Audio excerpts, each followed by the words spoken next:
My name is Barbara Walker. I'm 34 years old. And this is the story of how I went from being the family disappointment to the woman whose name changed everything. It began with an embossed cream-colored invitation card, half buried under a stack of unpaid bills on my parents' kitchen counter. The gold lettering shimmered as if to mock me. Mr. and Mrs. Robert and Helen Walker cordially invite you to the engagement party of their son, Andrew Walker, and his fiancée, Megan Green. I hadn't been in that kitchen for months, not since the last dinner ended with my father reminding me to stay grounded and my mother asking if I'd finally found a real job yet. But here I was, visiting out of obligation, only to be greeted by a formal invitation like some distant cousin. Just seeing Andrew's name made my chest tighten. My younger brother, the pride of the Walker family, Stanford graduate, senior executive at a financial firm in Manhattan, and now engaged to a woman from a three-generation legal dynasty. And then there was me. Barbara. The artsy disappointment who dropped out of Yale Law during her second year after a full-blown breakdown and never quite bounced back. I still remember the day I left that campus. It was raining. My suitcase had one broken wheel, and my heart felt even more shattered. I'd called my mom hoping, naively, for comfort. But she didn't ask if I was okay. She just said, "Barbara, you've embarrassed us. What will we tell people? What will we tell people?" Not, "How are you coping?" Not, "What do you need?" Just concern for appearances. My dad didn't yell. He didn't need to. He stood in his home office behind a half-closed door, nodding once when I arrived, then returning to his copy of The Economist like I didn't exist. His silence cut deeper than any insult. At home, my mother's passive jabs came through afternoon tea gossip sessions loud enough for me to overhear. "Barbara's still doing creative things. Not sure how she's surviving. She used to have potential." Her friends would murmur in sympathetic tones. She'd sigh like I'd died and been replaced by some wild, unrecognizable ghost. They didn't ask how I wanted to live. To them, there was one right way: a prestigious career, a husband with a perfect jawline, 2 well-behaved kids, and a Christmas card worthy of the country club bulletin board. Andrew, of course, ticked every box. At family dinners, he was the headliner. Andrew just closed a $12 million acquisition. Andrew's boss personally invited him to the leadership retreat. Andrew's fiancée is a Yale alum. Law review. Gorgeous, too. I tried once, just once, to share an idea I was working on. A tiny app concept to connect isolated people in cities with accessible mental health support. My dad looked at my screen for exactly 2 seconds. "Keep staying positive, Barbara." My mom didn't miss her cue. "Andrew's getting a bonus. We're celebrating on a yacht this weekend. Can you come? Or are you still working on your little projects?" Little. That word hung in the air like poison. I just nodded and went to wash the dishes. Not because they needed it, but because I needed somewhere to hide. I left that house at 28, carrying 3 boxes, one of old books, one of clothes, and one with a cracked laptop. I moved into a dingy 3rd-floor apartment above a laundromat. My window faced a brick wall. The hum of industrial dryers lulled me to sleep every night. I worked freelance jobs to survive. Assistant editor, remote transcriptionist, medical translator. I scrounged for rent, skipped meals, and prayed my Wi-Fi wouldn't cut out mid-shift. But worse than the hunger or the shame was the fading. I felt like I was dissolving, bit by bit, into someone unremarkable. Someone invisible. And still, nobody called. Not my parents. Not Andrew. Not anyone from the world I used to know. Then came the day I walked into a cramped community center in Boston to volunteer. Not because I was feeling noble, but because I needed something, anything, to make me feel useful again.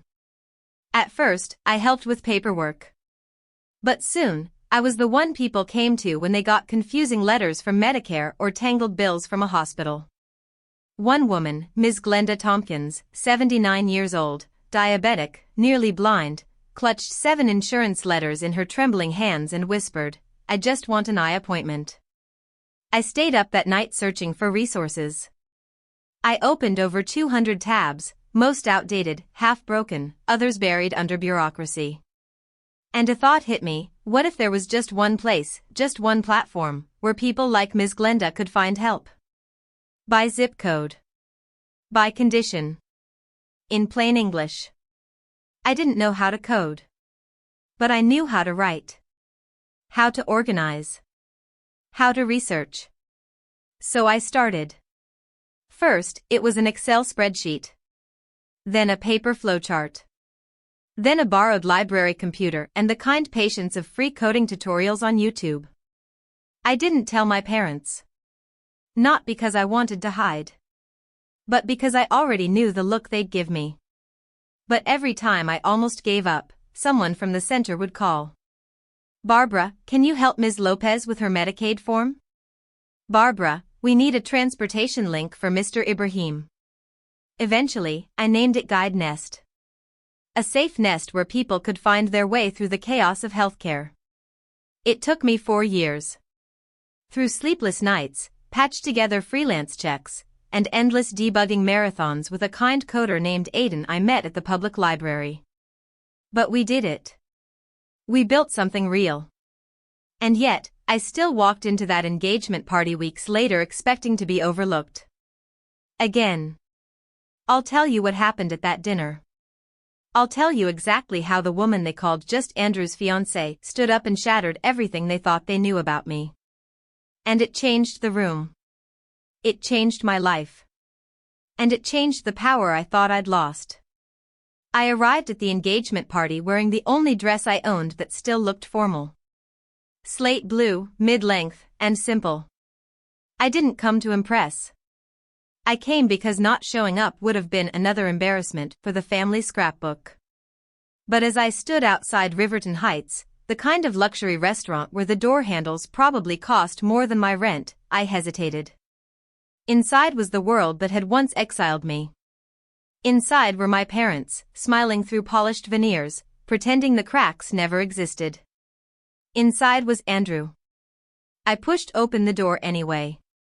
The lighting was soft and golden, reflecting off crystal chandeliers and silver flatware. Every table was arranged like a magazine spread. Megan's family was already seated, sipping from champagne flutes. I spotted my mother first, her pearl-toned dress glowing in the light. Her eyes flicked to me for 1 second before returning to her napkin like nothing had happened.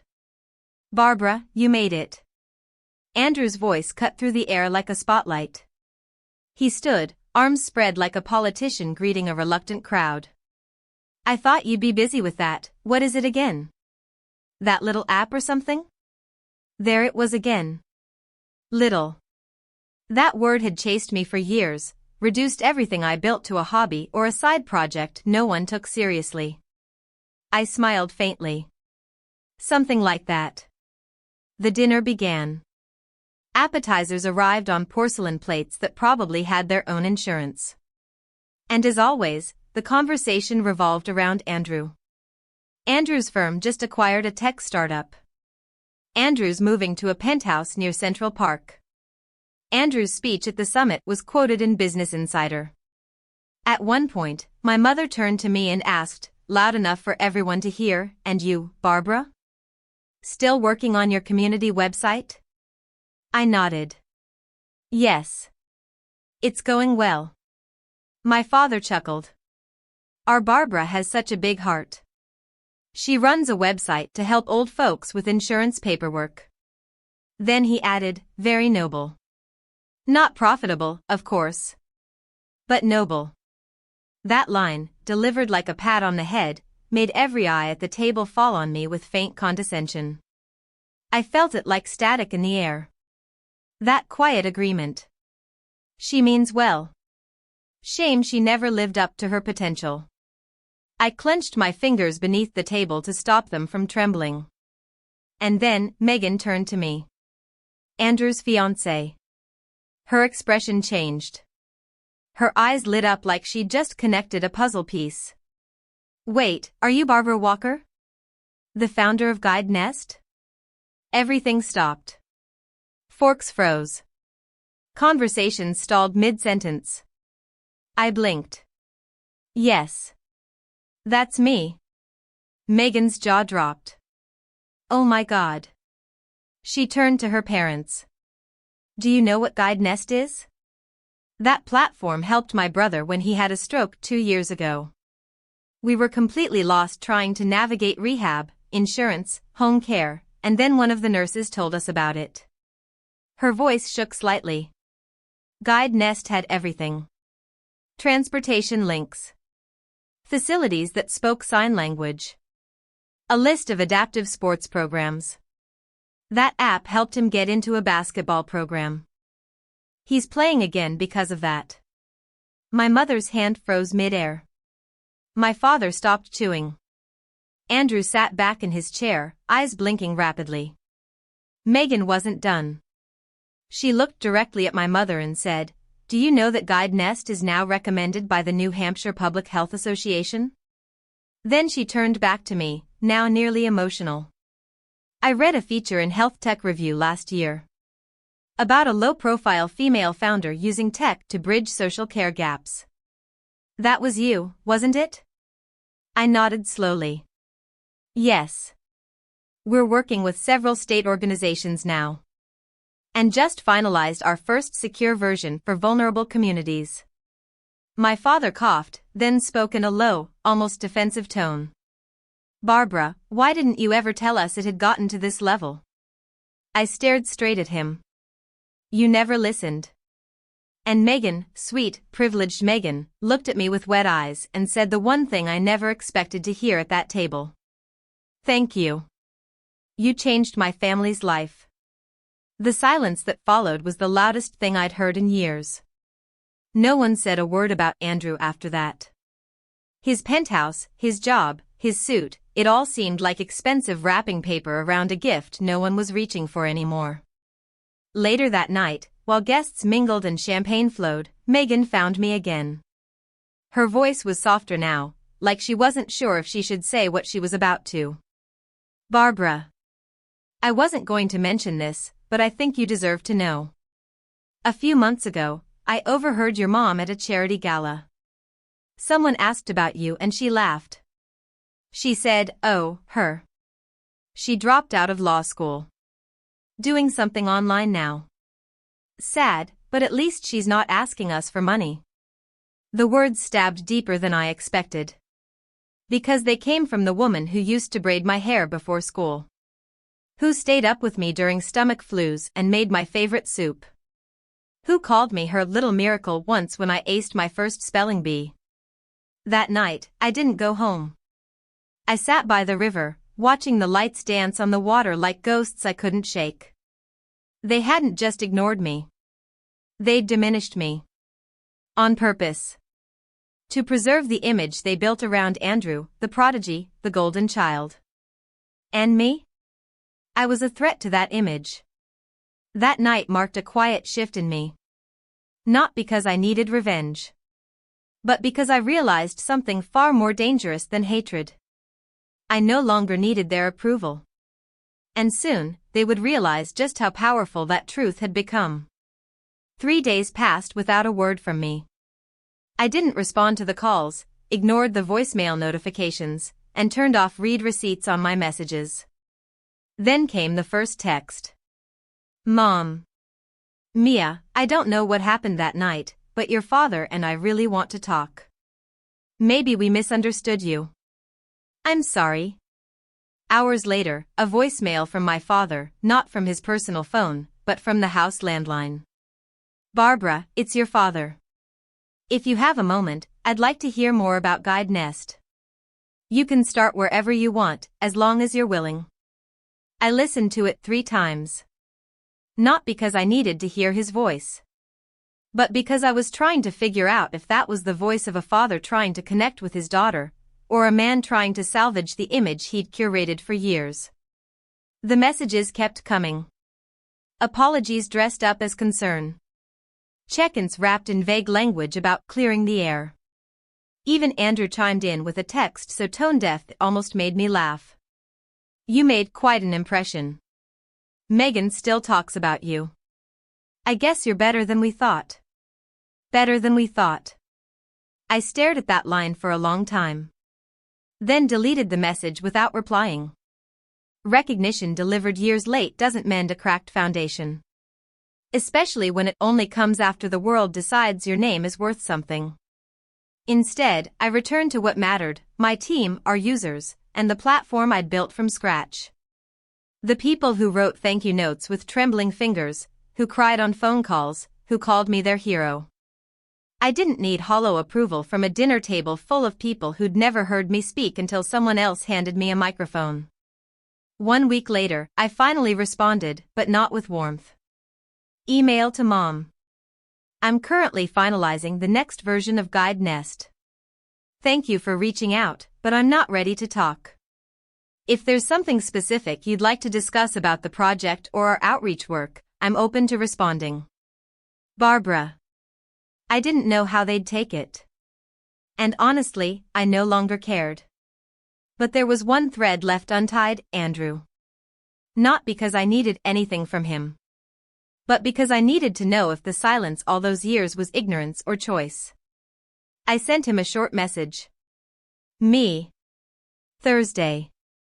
3 p.m. Harper and Main Cafe. If you want to talk. He showed up 15 minutes late. Same confident posture. Navy shirt. Loosened tie. Hair slicked back just enough to appear effortless. But something in his eyes had changed. There was no smugness this time, just a kind of cautious discomfort, like a man walking into a meeting without his usual bullet points. He pulled out the chair across from me and sat without speaking. What do you want to hear? He finally said.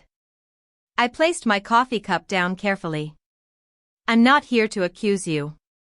I want to understand. Why didn't you ever speak up to Mom and Dad about what I was building? About what Guide Nest was becoming? He glanced around the cafe, like looking for a way out. Then he sighed. You really thought they'd listen to me? I didn't answer. I waited. Andrew rubbed his thumb over the rim of his coffee cup. They don't even understand what I do, Barbara. I've explained my job to them 10 times. They nod like they get it, but they don't. They just hear the title and the paycheck. He looked at me now, really looked. You sent me that article in TechPoint, remember? I nodded. I read it. I knew what you were doing wasn't small. I Googled Guide Nest. Saw the numbers. I knew it was serious. So why didn't you say anything? He was quiet for a long time. Then he whispered something I didn't expect. Because if you succeeded, then who was I? His voice broke just slightly. My whole life, I was the one who made it. I did everything they asked. Stanford, finance, fiancé from a legacy family. I walked every step they planned for me. He paused, eyes lowered. And then you, the one who dropped out, who moved into a walk-up above a laundromat, you came back, and they looked at you like they were proud. I'd never seen that look before. I stared at my little brother. Not the golden child. Not the overachiever. Just a boy who'd been told his value was measured in trophies and titles, and who suddenly felt replaceable. I don't hate you, he added. But I didn't know how to deal with that. I didn't know how to be the shadow. I leaned back. The weight of years fell into place like pieces of a puzzle finally snapping together. Recognition from Mom and Dad, I said slowly, isn't a chair that only one person can sit in. If they can't love both of us at once, that's not your fault. But it's not mine either. Andrew finally met my eyes, stripped of his usual polish. And I saw it. The same boy who used to show me his report card and beam, look. I beat the class average. The same boy who once asked if I'd teach him how to draw because he thought my sketches looked like real cartoons. I used to think, I said, that if I tried hard enough, they'd finally see me. But they weren't blind. They just looked where they wanted to. Andrew didn't argue. He didn't try to defend himself. And somehow, that was enough. When I stood to leave, I said one final thing. Keep your apology. What matters is that you understand. Silence speaks, and not always kindly. He nodded. And I walked out. But the real reckoning was still to come. Because the next time I sat across from my parents, it wouldn't be as their daughter seeking love. It would be as a woman demanding truth. We met at the library. Not at their house, where the walls whispered of old trophies and framed portraits of Andrew's corporate milestones. Not at a restaurant, where they'd pretend everything was fine under dim lighting and overpriced wine. No, this conversation had to happen somewhere neutral. Somewhere honest. So I chose the same quiet conference room where Aiden and I had written the first lines of code for Guide Nest. Where dreams were not just allowed, but built. My father arrived first, dressed like he was headed into a board meeting. White button-down, navy slacks, and that same stiff leather briefcase he always carried when he needed to feel in control. My mother walked in a few minutes later. No pearls this time. Just a beige cardigan and eyes that flickered with something between discomfort and embarrassment. She was carrying a tin of butter cookies, the kind she used to pack in my lunchbox when I was 10. I didn't take the cookies. We sat. No one spoke. The silence was thick with years of avoidance. I let it stretch. Let them feel how heavy it could be when words are buried for too long. Then I spoke. Calm, steady, and deliberate.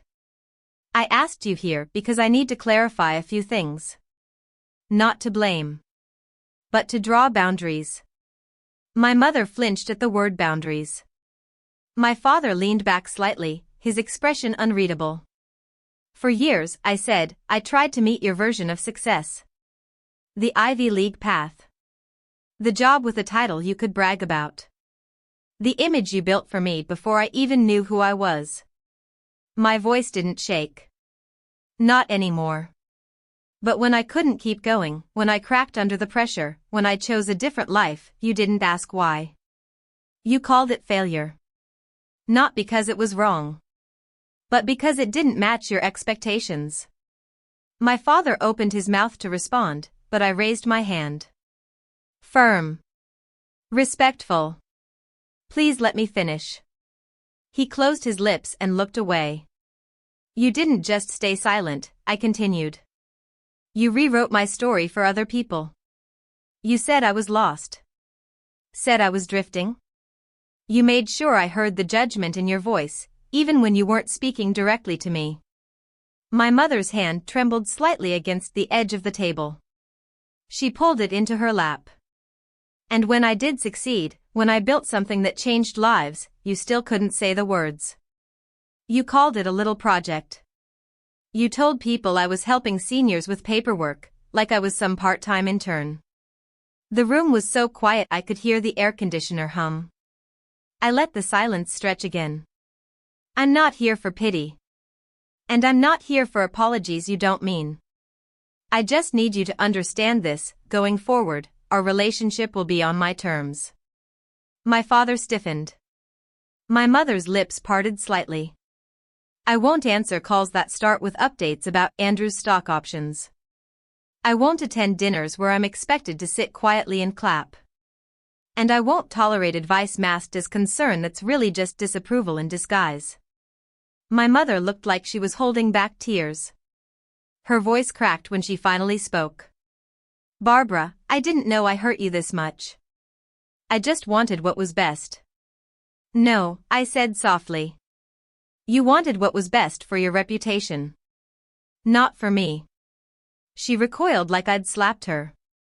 You never thought I could go far, I added. Because you never came close enough to see who I really was. My father finally spoke. His voice low, rough, like a confession that had grown too heavy to carry. I was wrong to underestimate you. Wrong to believe there was only one kind of success. But, your path is unfamiliar to us. We didn't know any better. I looked at him for a long moment. I understand that, I said. But ignorance can't be used as an excuse anymore. Not after all this time. Another silence. But this one felt different. Not oppressive, just sobering. A kind of stillness that comes when people realize they've run out of defenses. I need space, I said at last. Not to punish you. But to heal. If you truly want to understand me, start by accepting that I don't need to be defined by anyone but myself. I stood. Neither of them moved. My mother stared at her hands. My father leaned back slowly, like something inside him had finally collapsed. Maybe it was pride. Maybe it was the illusion of control. But they didn't follow me. They didn't beg. And that, oddly enough, told me they'd heard me. Outside, the autumn breeze cut sharp through my coat. I paused at the top of the library steps and let the wind lift my hair, like it was brushing away the remnants of something I no longer needed to carry. I had finally spoken my truth. Not to be accepted, but to be free. And with that freedom, I turned back toward the life I had built with my own hands. A life that no longer needed their approval. A life that had been waiting for me all along. I returned to the Guide Nest office that evening with a clarity I hadn't felt in years. The moment I stepped through the door, the warmth of it hit me, not just the soft hum of computers and scent of fresh brewed coffee, but the quiet energy of people doing real, meaningful work. Aiden looked up from his monitor in the shared workspace and gave a small smile. You okay? I nodded. Yeah.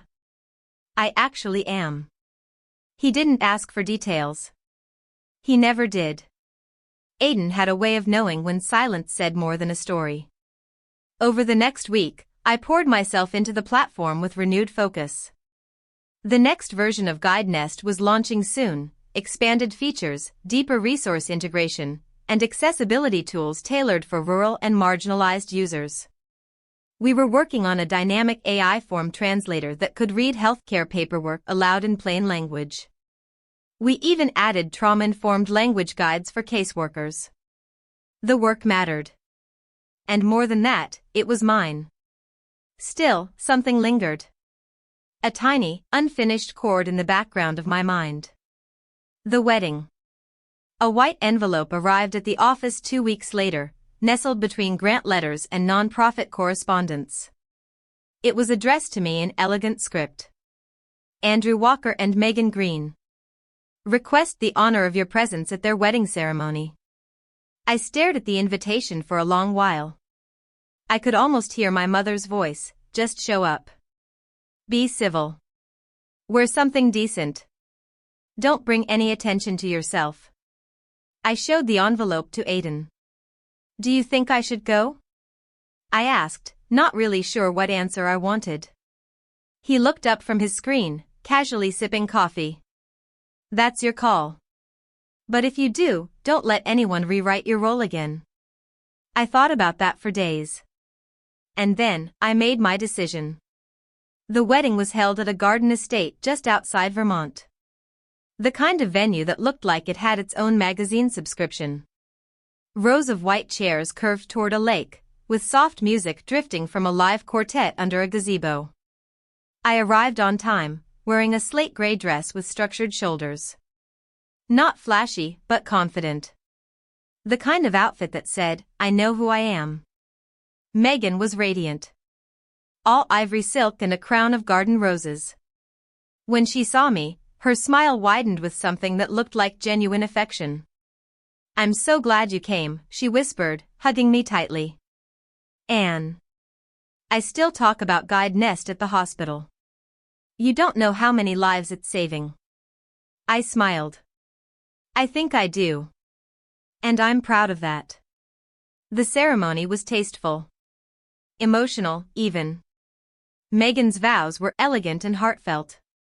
Andrew looked polished as ever, suited in charcoal gray with a crisp white shirt, eyes darting only once toward me during the vows. Afterward, at the reception, I stood near the edge of the crowd. Watching. Not hiding. Just observing. Andrew found me during cocktail hour. He didn't say much. Just gave a soft, almost shy smile. You look good. Thanks. He hesitated. Then added, I meant it, you know. About what you've done. I didn't understand before. But I do now. I nodded. There was an awkwardness in his tone, but also something that sounded like respect. There was no apology. And somehow, that was okay. My mother sat at a table with relatives from Megan's side. She glanced at me a few times, but never approached. My father stayed near the stage, chatting with some silver-haired men in dark suits. Networking, no doubt. When I finally slipped out just before dusk, the sky was painted in lavender and gold. I didn't look back. I didn't linger. I didn't wait for anything, because I wasn't leaving anything unfinished. 3 months later, I stood backstage at the National Health Tech Conference in Philadelphia. Our team had been invited to present Guide Nest as a case study in accessible digital health tools. The crowd in the main hall was massive, nearly 1,000 attendees, doctors, policymakers, nonprofit leaders, venture capitalists. My heart pounded. Not from fear, but from the weight of the moment. The spotlight came on. I stepped out, clicker in hand, and faced the crowd. My name is Barbara Walker, founder of Guide Nest, I began. We are not just a platform. We are a bridge between the overwhelmed and the overlooked, between those in need and the systems built to serve them. I told them about Ms. Glenda. About rural clinics. About single moms trying to decode their child's insurance while juggling 2 jobs. I showed charts, testimonials, partnerships, user metrics. No notes. No stumbles. Only purpose. When I finished, the room erupted in a standing ovation. But it wasn't the applause that made me emotional. It was the message that buzzed on the phone I'd left near the projector. Hi Barbara, I'm a nurse at a remote clinic in Kentucky. I cried listening to your talk. You just spoke the truth for millions of us. Thank you. I swallowed the lump in my throat. And for the first time in my life, I knew this was my family now. Not the one I was born into, but the one I built through service, through empathy, and through sheer, unbreakable will. The day after the conference, I woke up in a quiet hotel room with sun bleeding through cream-colored curtains and the sound of my inbox flooding with messages. Investors. Journalists. Healthcare workers. Strangers. One email caught my eye, a woman from Nebraska whose son had a degenerative nerve disorder. She wrote that Guide Nest had helped her locate a specialized home nurse within days after months of dead ends. Another came from a case manager in Detroit who said our adaptive interface was the only tool her elderly clients could actually understand. I closed my laptop slowly and let it sink in. The work we were doing, it mattered in places I'd never even set foot. And no one could take that from me, not my mother, not my father, not Andrew, and not the years of judgment I once let define me. Still, I knew the message I sent by attending the wedding wasn't enough on its own. If there was one last thread I needed to snip, it was the unspoken agreement that I'd always be welcome, no matter how badly I was treated, because I was family. That illusion had to end. So I made a decision. I typed out an email. Not rude. Not dramatic. Just clear. Subject, moving forward. Hi Mom. Thank you for your recent messages. I've given everything some thought, and I need to be transparent with you both. I'm at a place in my life where I value peace over performance. I won't be attending future family events where I'm expected to pretend everything's fine. If you'd like to connect with me as I am, not who I used to be or who you wish I'd become, I'm open to having a real relationship. But I won't tolerate casual dismissals, comparisons to Andrew, or subtle jabs masked as concern. I have nothing to prove. Love. Barbara. I hit send. The next few days were a flood of responses, from colleagues, not from them. My parents didn't reply. But silence is a form of answer, too. And in that silence, I found an unexpected peace. I spent the next month deep in work. Our organization expanded into 2 more states. A major healthcare network in Chicago licensed our tool for internal use. We launched a Spanish version. Hired a mental health counselor to help refine our user response flow. But the real highlight came one Saturday morning in November. Aiden and I were at the office finalizing the last update of the year when he walked over with a letter in his hand. "Someone dropped this off," he said. "Didn't leave a name." The envelope was unmarked. Inside was a single page, handwritten. "Barbara. I saw your presentation online. I don't have the words to explain how ashamed I felt watching it, ashamed that I ever let you walk out of our house thinking you were less. I told myself I stayed silent to protect the family. But really, I stayed silent because I didn't know how to be proud of someone I didn't understand. Now I understand. I won't ask for forgiveness. I just want you to know, I'm learning. Dad." I didn't cry. I didn't smile. I just sat for a moment, reading it again. Then again. It wasn't an excuse. It wasn't a performance. It was what I'd been waiting for all those years, not because I needed his approval, but because I needed truth. That night, I went home and opened a drawer where I kept a photo of myself at Yale, before I dropped out, before everything fell apart. I took it out.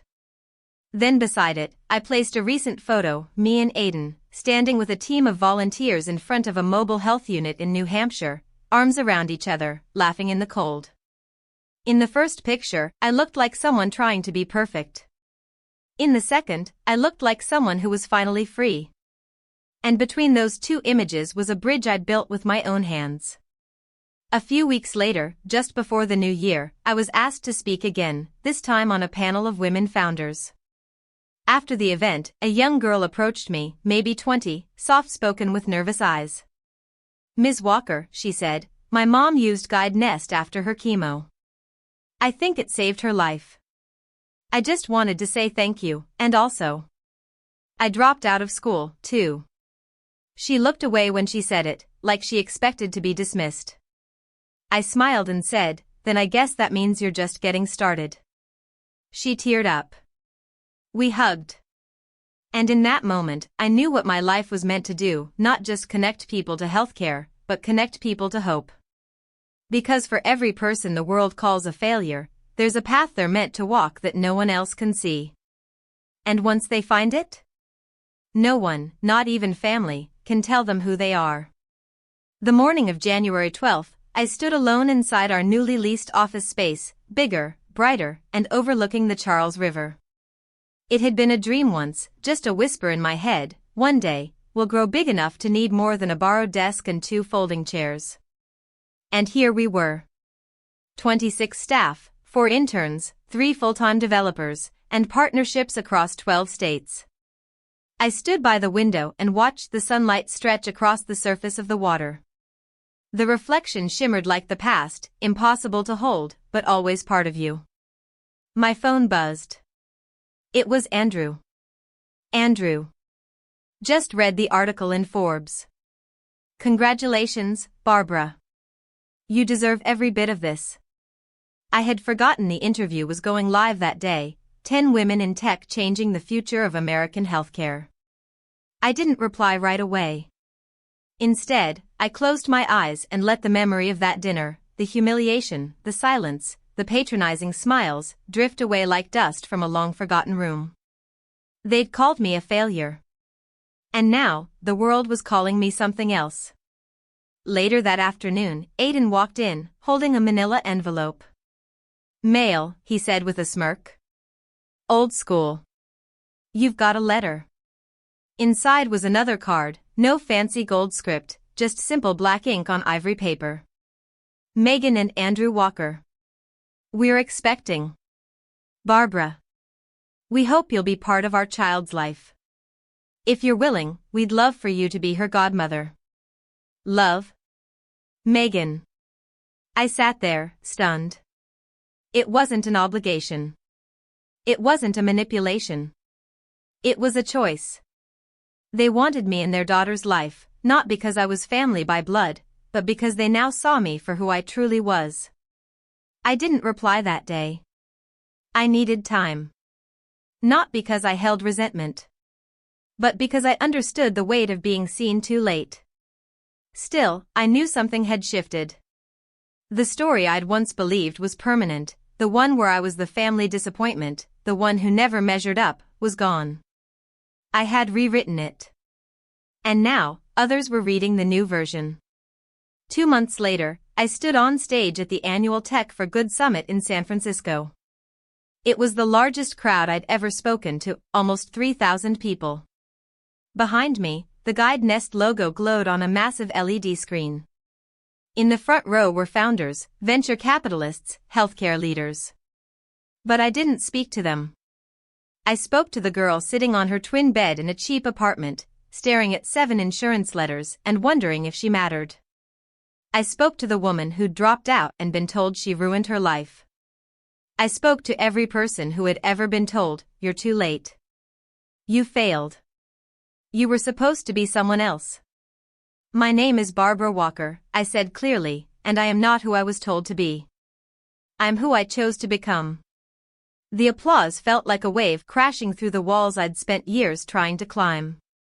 That night, as I boarded the red-eye back to Boston, I opened my phone and read through a folder of saved messages from users. One stood out. "Dear Ms. Walker. You don't know me, but your platform helped me through the scariest time of my life. I'm a single father. I was drowning." Then someone handed me a printout from Guide Nest. For the first time, I felt like someone out there actually cared. "Thank you for making something that saw me before the system did. James C." I read it twice. Then once more. And I smiled. Because that was the truth of it all. I didn't need validation from my family. I didn't need the wedding to go a certain way. I didn't need my name in a magazine. All I ever wanted was to matter, to make something that helped someone else feel less invisible. And now? I had done that. Every single day. I had taken the pain they gave me and turned it into something unshakable. And that? That was the sweetest revenge of all. Barbara's story is a powerful reminder that your value is not measured by a diploma, a paycheck, or your family's approval. Sometimes the path to true success means walking away from the expectations built for you, and building something better with your own hands. As Barbara once said, "I'm not who I was told to be. I'm who I chose to become." What about you? What story are you ready to rewrite? Share your thoughts in the comments, and don't forget to subscribe to Revenge Echoes for more stories that prove silence can be shattered, and truth all. Eyes finds a voice.